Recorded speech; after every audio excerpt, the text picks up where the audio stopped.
Sanibonani bafethu, kubuna kubula ukhona nbenkosi ngiphila ngoma bafethu.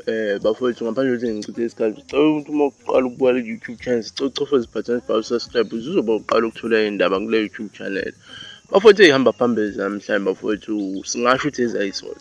Bafethu, Umthandeni mfowamaqele sebemvalele ipage lakhe lika Facebook ngey'nsolo ey'thize ngamayelana ne-top 10 bafethu.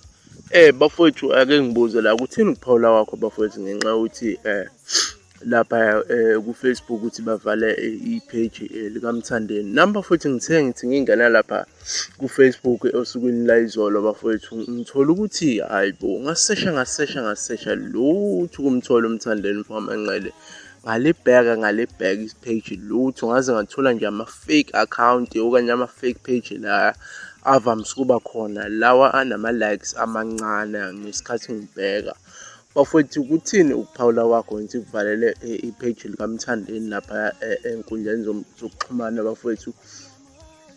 Awukubeke nje nawe ukuphawula wakho bafowethu ngoba nensizwa kuthiwa umshovo lapha ipostile lapha epageni layo lathi lempi abayiqalayo yomono ukuthi iParis isihamba phambili iyona mhlambe eyaholela ukuthi kugcinwe kuvalwa ilokhuzana ipage lika Umthandeni umfoka Manqele.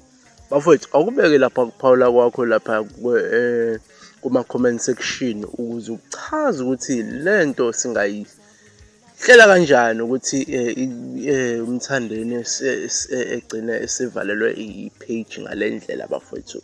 Cela ukushiya ukuphawula, ungakhohlwa ukusubscribe, ulike ukuze uzothola amavidiyo amasha okanye izindaba ezintsha sha uma usubscribe-ile. Ngiyayibonga.